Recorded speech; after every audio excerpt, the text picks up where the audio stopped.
deep those crowds are. Welcome to Edinburgh, Your Majesty, As far as the eye can see, the old town, as this cortege, the Royal Mile, Edinburgh. Its slow final procession through the streets of Edinburgh.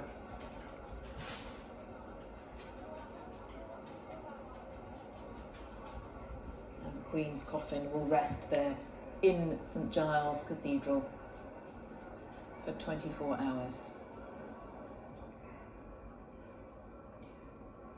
This is the capital of one of her kingdoms, to which she's returning the last time. And I think, I mean, it's almost become a cliche, people saying, I'm here because of the history.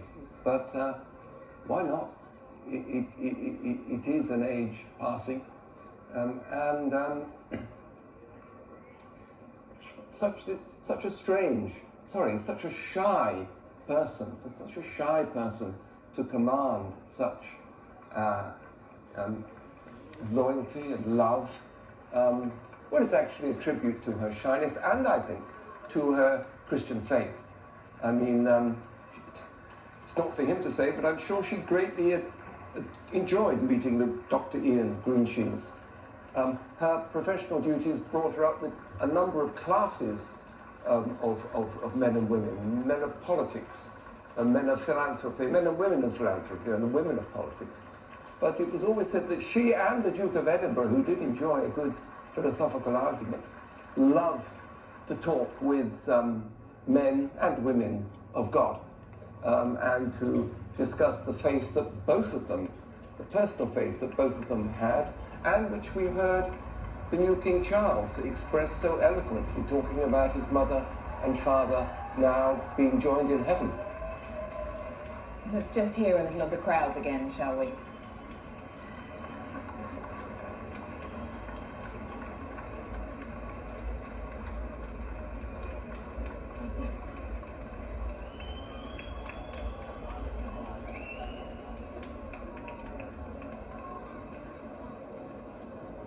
Again, plenty of clapping as this slow procession makes its way. Apologies, I'm slightly jumping ahead of myself because, of course, the cortege is taking the Queen to the Palace of Holyrood House. That will be its final destination this afternoon. But, of course, ultimately, the Queen will lay at rest at St Giles Cathedral, the cathedral we've mentioned many times today, and that is where people will be able to pay their respects. But at the moment, the cortege wending its way to the Palace of Holyrood House. That really was the Royal Mile today, wasn't it? In every sense. The Royal Mile in every sense. It is, isn't it? Yes. I think it's also interesting when you watch that people are clapping very politely, but people will think, how do you respond to a funeral? People aren't going to cheer or shout, or there's this sort of ripple of polite applause. There is, isn't there? Let's hear a little more of that, I think.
So the Queen is very nearly at the end of her journey for today.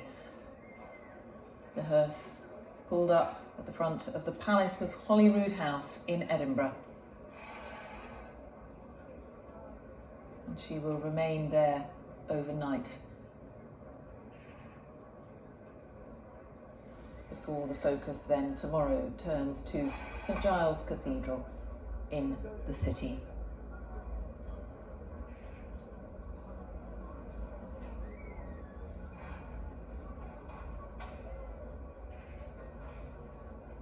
The coffin will be taken into the throne room inside Holyrood House.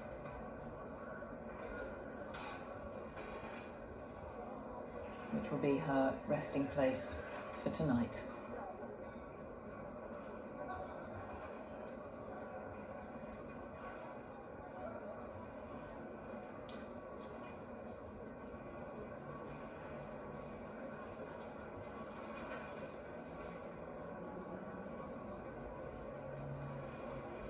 So quiet at Holyrood House. And my guests watching all of this today, this moment in history, as the Queen's coffin is taken inside.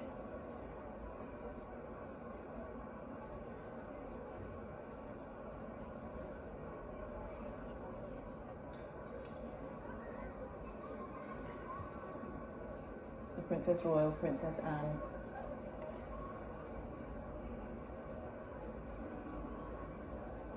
Prince Andrew and Prince Edward.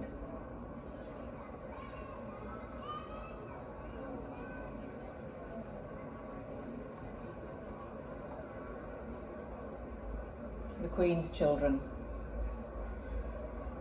So she now has 3 of her children, with her and King Charles will come tomorrow. Yes, the Princess Royal and her husband made that journey with the cortege, staying with her mother throughout that final journey from Balmoral to Edinburgh.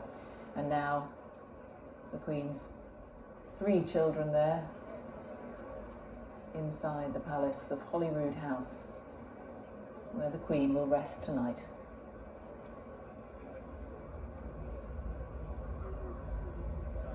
And again, seeing her 3 children, it reminds us perhaps of those scenes we saw less than 24 hours ago, I think, outside Balmoral, as members of the royal family came out to thank the well-wishers, to look at the flowers, to read all the messages, and we saw those very, very moving images of some of the members of the royal family visibly upset.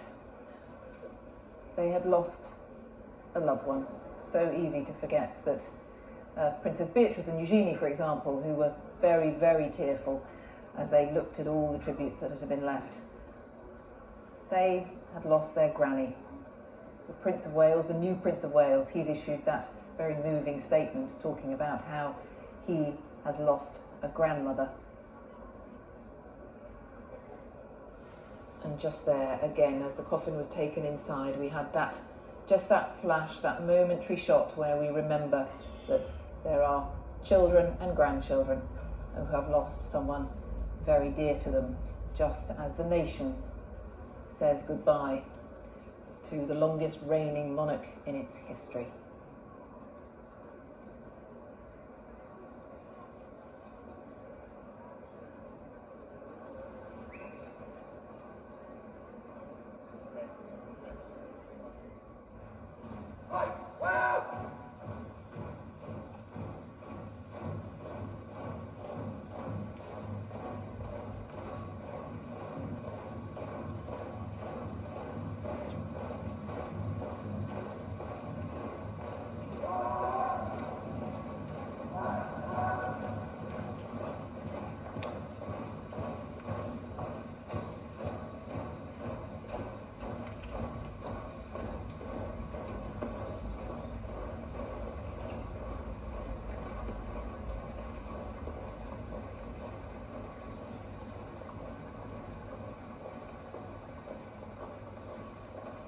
Robert Lacey, who's been with me here throughout the day. You have studied history, you write about royal history, but we have not seen these scenes before, and we may not again.